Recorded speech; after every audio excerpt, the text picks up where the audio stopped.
Hello student, आपको पता है अपनी जो ऑनलाइन क्लास चल रही है उसमें सिंगल फेज इंडक्शन मोटर के जो टाइप हैं वो चल रहे थे सारे। तो पिछली क्लास में अपन लोगों ने परमानेंट कैपेसिटर मोटर की स्टडी की थी। तो इंडक्शन मोटर की जो स्टार्टिंग विधियाँ थी वो अपनों ने उससे पहले क्लास में की थी। तो आज जो कैपेसिटर स्टार्ट मोटर की जो मोटर में जिसमें अपने कैपेसिटर के द्वारा मोटर को स्टार्ट करते हैं सिंगल फेज़, उसका एक ही दूसरी प्रकार की जो मोटर है जैसे capacitor start capacitor run motor, इसका अपने अध्ययन करेंगे। कैपेसिटर स्टार्ट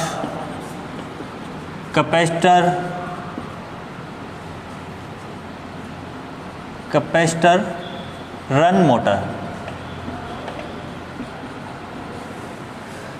तो स्टूडेंट इस मोटर के अंदर जैसे पिछली मोटर में अपने परमानेंट कैपेसिटर का अध्ययन किया था, उसमें जो कैपेसिटर है स्टार्टिंग और रनिंग कंडीशन दोनों में था, लेकिन इसके अंदर अपने दो कैपेसिटर यूज करेंगे, बस यही अंतर है।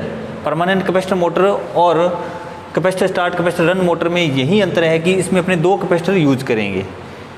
तो दो कैपेसिटर में सबसे पहले मैं सर्किट डायग्राम बना रहा हूँ।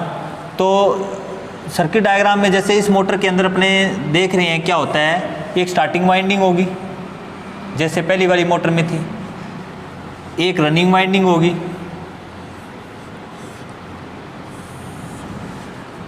लेकिन इसके अंदर जो कैपेसिटर है वो दो होंगे।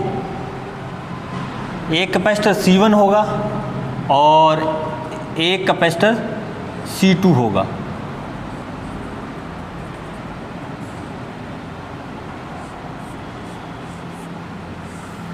ये हो गया, ये कैपेसिटर C2 है, ये कैपेसिटर C1 है। ये जो है ये सेंट्रीफ्यूगल स्विच है, सेंट्रीफ्यूगल स्विच है। अब इस कैपेसिटर का जो मान है वो अपने लेंगे 2 से 2.5 माइक्रोफेरेड का, और जो ये C2 कैपेसिटर है ये अपने लेंगे 20 माइक्रोफेरेड का। अब इसके अंदर जो रोटर होता है वो स्केल केज टाइप का ही होगा। इसमें जो रोटर होगा वो कौन सा होगा, स्केल केज टाइप का, स्केल केज टाइप का ही रोटर होगा इसके अंदर। अब ये जो स्टार्टिंग वाइंडिंग है आपको पता ही है, स्टार्टिंग वाइंडिंग इसका जो प्रतिरोध है उच्च रखेंगे अपने, और जो रिएक्टेंस है वो लो रखेंगे। इसी तरह ये जो रनिंग वाइंडिंग है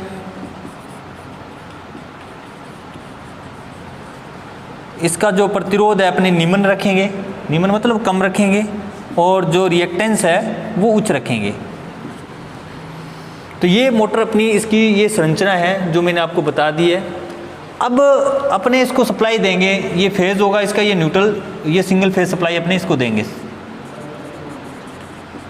सिंगल फेज सप्लाई जब मैं इसको दूंगा तो देखिए इस बिंदु पे आके देखो स्टार्टिंग वाइंडिंग के अंदर जो धारा जाएगी वो तो अपने लेंगे IS, और रनिंग वाइंडिंग के अंदर जो धारा जाएगी वो अपने IM मान लेंगे। अब देखते हैं अपने कि ये इसकी संरचना होगी। अब इसकी जो कार्य प्रणाली है, वर्किंग ये मोटर कैसे करेगी वो अपने देखते हैं। जैसे मैं इसको इनपुट सप्लाई दूंगा, इस मोटर को इनपुट सप्लाई दूंगा, तो देखो जी स्टार्टिंग वाइंडिंग, नाम से ही है स्टार्टिंग वाइंडिंग, जो स्टार्ट करने के काम आएगी। तो ये अपना स्टार्टिंग वाइंडिंग करंट क्या ज़्यादा लेगी। तो देखिए इसमें जो कैपेसिटर है मैंने दो यूज़ किए हैं।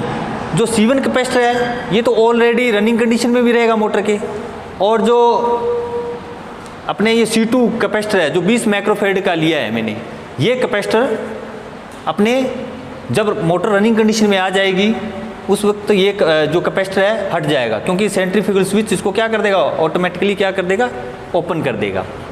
तो जैसे मैं इसको इनपुट सप्लाई दूंगा मोटर को, तो स्टार्टिंग के अंदर देखो इस मोटर में दो कैपेसिटर काम आएंगे, C1 प्लस C2। तो C1 प्लस C2 दो कैपेसिटरों का मान काम आएगा। इन दोनों कैपेसिटरों की वजह से इस मोटर का जो स्टार्टिंग टॉर्क है वो बहुत ज़्यादा होगा, और उसका जो पावर फैक्टर है वो भी बहुत ज़्यादा होगा। तो मोटर उच्च स्टार्टिंग टॉर्क से स्टार्ट होगी। जब मोटर अपने रनिंग कंडीशन का 75% भाग पूरा कर लेगी, उसके बाद जो C2 कैपेसिटर है वो सेंट्रीफ्यूगल स्विच की वजह से ओपन हो जाएगा और रनिंग कंडीशन में ओनली क्या रह जाएगा, ओनली C1 कैपेसिटर रह जाएगा जो सिर्फ डाई माइक्रोफेरेड का है। तो दोस्तों इस तरह से ये अपना वर्किंग करेगी। तो इसमें 2 कैपेसिटर यूज होने के कारण इस मोटर का जो स्टार्टिंग टॉर्क है और जो पावर फैक्टर है वो उच्च रहता है। अब इसका मैं आपको फेजर डायग्राम और बता देता हूँ थोड़ा सा। फेजर डायग्राम क्या होगा, अपने देखते हैं कि जो वोल्टेज है इसमें जो करंट है, मान लेते हैं ये V वोल्टेज है जो अपने x एक्स पर ली है, V वोल्टेज अपने क्या x एक्स पर ली है। अब जो इसमें जो धारा IS है इसका देखो ये बहुत ज़्यादा लीड करेगी। IS धारा क्या करेगी, बहुत ज़्यादा लीड करेगी क्योंकि 2 कैपेसिटर लगे हैं इसमें अंदर, इसीलिए बहुत ज़्यादा लीड करेगी। ये होगी अपनी IS, अपने ले ली इसको। और अपने मान लेते हैं कि ये जो धारा है ये जो दूरी है अपने 5 डिग्री मान लेते हैं इसको, ठीक है। लेकिन जो IM करंट है वो क्या होगा, जो रनिंग कंडीशन के अंदर 1 कैपेसिटर रहेगा, इसका रनिंग कंडीशन के अंदर 1 कैपेसिटर रहेगा।